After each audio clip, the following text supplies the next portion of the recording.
Hello friends, ഹേനസ്റ്റ് അക്കാദമിയുടെ പുതിയൊരു വീഡിയോയിലേക്ക് ഏവർക്കും സ്വാഗതം. ഞാൻ വന്നിരിക്കുന്നത് RRB ജൂനിയർ എഞ്ചിനീയർ എക്സാമുമായിട്ട് ബന്ധപ്പെട്ട ഒരു അപ്ഡേഷനുമായിട്ടാണ്. നിങ്ങളിൽ പലരും നോട്ടിഫിക്കേഷനുമായിട്ട് ബന്ധപ്പെട്ട ഒരു ഷോർട്ട് നോട്ടീസ് കണ്ടിട്ടുണ്ടാവും. അതിന്റെ കംപ്ലീറ്റ് ഡീറ്റെയിൽസ് നമ്മളിവിടെ എക്സ്പ്ലെയിൻ ചെയ്യുന്നുണ്ട്.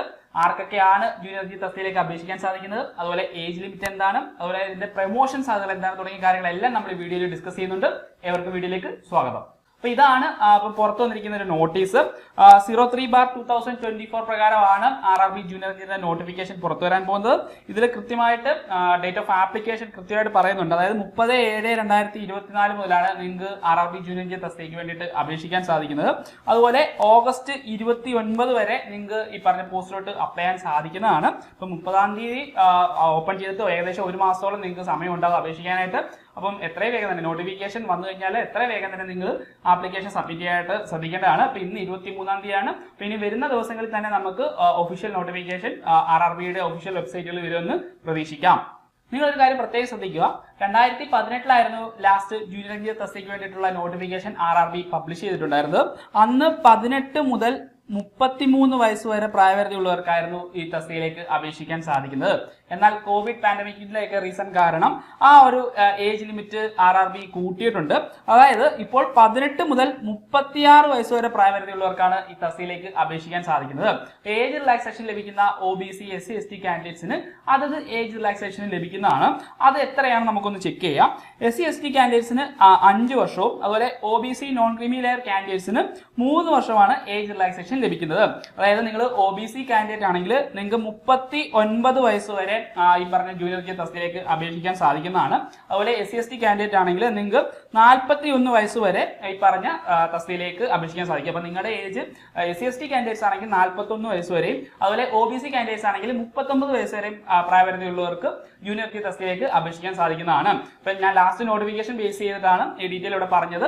നമുക്ക് ഒഫീഷ്യൽ നോട്ടിഫിക്കേഷൻ വരും ദിവസങ്ങളിൽ തന്നെ നമുക്ക് പ്രതീക്ഷിക്കാം. ഇപ്പൊ നോട്ടിഫിക്കേഷൻ പബ്ലിഷ് ചെയ്തതിനു ശേഷം ഇതുമായിട്ട് ബന്ധപ്പെട്ട കൂടുതൽ ഡീറ്റെയിൽസ് നമ്മുടെ ഈ ചാനലിൽ അപ്ലോഡ് ചെയ്യുന്നതായിരിക്കും.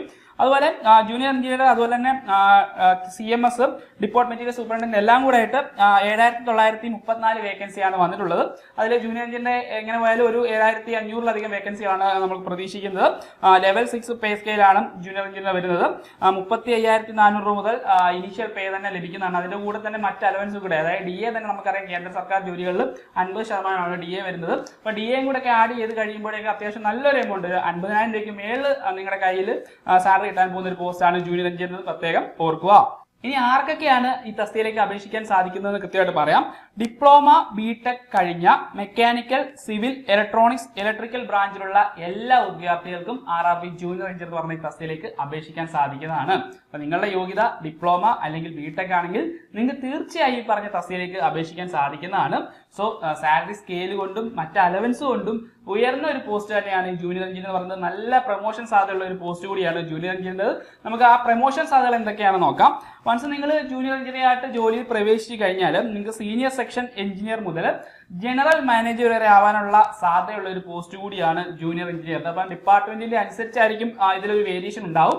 എന്നിരുന്നാലും നിങ്ങൾക്ക് സീനിയർ സെക്ഷൻ എഞ്ചിനീയർ മുതൽ ജനറൽ മാനേജർ വരെ എത്താൻ സാധ്യതയുള്ള ഒരു പോസ്റ്റ് കൂടിയാണ് ജൂനിയർ എഞ്ചിനീയർ. നമുക്കറിയാം 2 ഘട്ട പരീക്ഷയാണ് ഈ ഒരു തസ്തികയ്ക്ക് വേണ്ടിയിട്ടുള്ളത്. CBT1, CBT2 എന്ന് പറയുന്ന 2 ഘട്ട എക്സാമുകളുണ്ട്. അപ്പോൾ CBT1 എന്ന് പറഞ്ഞാൽ നമുക്കറിയാം GK സബ്ജക്റ്റും അതിൽ ഇൻക്ലൂഡ് ആണ്. 100 മാർക്കിനാണ് CBT വരുന്നത്, CBT1 വരുന്നത്. അതുപോലെ CBT2 വരുന്നത് 150 മാർക്കിനാണ്. അതിൽ 100 മാർക്ക് എന്ന് പറഞ്ഞാൽ ടെക്നിക്കൽ എബിലിറ്റീസ് ബേസ് ചെയ്ത് നിങ്ങൾ പഠിച്ച ട്രേഡ് ഏതാണോ ആ ട്രേഡ് റിലേറ്റഡ് ആയിട്ടുള്ള ടോപ്പിക്സുകളായിരിക്കും CBT2 ഉണ്ടാവുക. അപ്പോൾ CBT1 എന്ന് പറഞ്ഞൊരു വലിയ കടമ്പ തന്നെയാണ്. കാര്യം ജനറൽ നോളജ്, അതായത് ജനറൽ അവയർനെസ് ആയിട്ടുള്ള കാര്യങ്ങളാണ് അതിൽ കൂടുതൽ വരുന്നത്. നമുക്കറിയാം നമ്മൾ ടെക്നിക്കൽ സൈഡിലുള്ള ആളുകളാണ്. അപ്പം പക്ഷേ കൃത്യമായ ഒരു പഠന ശൈലി ഉണ്ടെങ്കിൽ അല്ലെങ്കിൽ കൃത്യമായ ഒരു സ്ട്രാറ്റജി ഫോളോ ചെയ്ത് കഴിഞ്ഞാൽ ഈസി ആയിട്ട് ട്രാക്ക് ചെയ്യാൻ പറ്റുന്ന ഒരു സെക്ഷൻ തന്നെയാണ് CBT1 എന്നുള്ള കാര്യം നിങ്ങൾ പ്രത്യേകം ഓർക്കുക. അതുപോലെ തന്നെ ആപ്ലിക്കേഷൻ ഫീയുടെ കാര്യം കൂടെ ഞാനത് പറയാം. ക്യാൻസ്, അതായത് റിസർവേഷൻ അല്ലാത്ത കാറ്റഗറീസിനും 500 രൂപയാണ് ആപ്ലിക്കേഷൻ ഫീ വരുന്നത്. നിങ്ങൾ CBT1 എക്സാം അറ്റൻഡ് ചെയ്ത് കഴിഞ്ഞാൽ നിങ്ങൾക്ക് 400 രൂപ റീഫണ്ട് ചെയ്ത് കിട്ടുന്നതായിരിക്കും.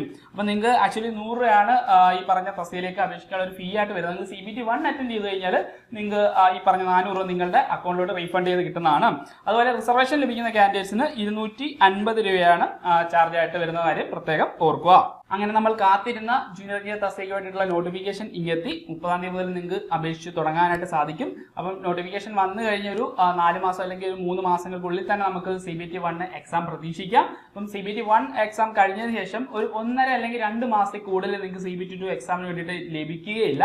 സോ നിങ്ങൾ പ്രിപ്പയർ ചെയ്യുമ്പോൾ CBT-1നും CBT-2 ഈ 2 ടയറിനും ഒരുമിച്ച് വേണം നിങ്ങളുടെ പ്രിപ്പറേഷനായിട്ട് മുൻപോട്ട് പോകേണ്ടത്. ANS അക്കാദമിയിൽ RRB ജൂനിയർ എഞ്ചിനീയർ തസ്തികയായിട്ട് ബന്ധപ്പെട്ട ഇന്റൻസീവ് കോഴ്സ് സ്റ്റാർട്ട് ചെയ്തിട്ടുണ്ട്. ഇതിൽ നമ്മുടെ കോഴ്സിന്റെ ഏറ്റവും വലിയൊരു പ്രത്യേകത എന്ന് പറഞ്ഞാൽ നിങ്ങൾക്ക് മെന്റർഷിപ്പോട് കൂടിയ ഒരു കോഴ്സ് ആയിരിക്കും നമ്മളിവിടെ ഡിസൈൻ ചെയ്തിരിക്കുന്നത്. കാര്യം നിങ്ങൾക്ക് കൃത്യമായിട്ട് എന്താണ് പഠിക്കേണ്ടത്, ഒരു സ്റ്റഡി പ്ലാൻ ബേസ് ചെയ്തിട്ടായിരിക്കും നിങ്ങളുടെ പ്രിപ്പറേഷൻ മുൻപോട്ട് കൊണ്ടുപോകേണ്ടത്. അപ്പം ആ ഒരു സ്റ്റഡി പ്ലാൻ ബേസ് ചെയ്ത് നിങ്ങൾ എന്താണ് പഠിക്കേണ്ടത്, അതുപോലെ നിങ്ങൾക്ക് ഈ പ്രിപ്പറേഷനോട് ബന്ധപ്പെട്ട എന്ത് സംശയം ഉണ്ടെങ്കിലും നിങ്ങൾക്ക് ഡയറക്റ്റ് മെന്ററിനോട് ചോദിക്കാനുള്ള ഒരു അവസരം ANS അക്കാദമിയുടെ RRB ജൂനിയർ എഞ്ചിനീയർ കോഴ്സിന്റെ ഭാഗമായിട്ട് നിങ്ങൾക്ക് ലഭിക്കുന്നതാണ്. അത് മാത്രമല്ല ഡെയിലി ടെസ്റ്റുകൾ ഉണ്ടാവും, വീക്ക്ലി ടെസ്റ്റുകൾ ഉണ്ടാവും. അതുപോലെ തന്നെ ഓരോ സിലബസിലെ ഓരോ സെക്ഷൻ തീരുന്നതനുസരിച്ച് ആ സെക്ഷൻ വൈസ് മൊഡ്യൂൾ വൈസ് ടെസ്റ്റുകളൊക്കെ ഈ കോഴ്സിന്റെ ഭാഗമായിട്ട് നിങ്ങൾക്ക് ലഭിക്കുന്നതാണ്. ANS അക്കാദമിയുടെ RRB ജൂനിയർ എഞ്ചിനീയർ കോഴ്സുമായിട്ട് ബന്ധപ്പെട്ട കൂടുതൽ വിവരങ്ങൾ അറിയാനും കോഴ്സിൽ ജോയിൻ ചെയ്യാനായിട്ട് ഞാൻ താഴെ ഒരു ഗൂഗിൾ ഫോം കൊടുക്കാം, ജസ്റ്റ് ഒന്ന് ഫില്ല് ചെയ്യാൻ മാത്രം മതിയാവും. അപ്പം ജൂനിയർ എഞ്ചിനീയറുടെ ഒഫീഷ്യൽ നോട്ടിഫിക്കേഷൻ വന്നു കഴിഞ്ഞ് ആ വീഡിയോസ് നമ്മുടെ ഈ ചാനലിൽ ചെയ്യുന്നതായിരിക്കും. അപ്പോൾ ഇതുപോലുള്ള കണ്ടന്റ്സുകൾ ലഭിക്കാനായിട്ട് ഈ ചാനൽ സബ്സ്ക്രൈബ് ചെയ്യുക. മറ്റൊരു വീഡിയോ വീണ്ടും കാണാം. Good bye.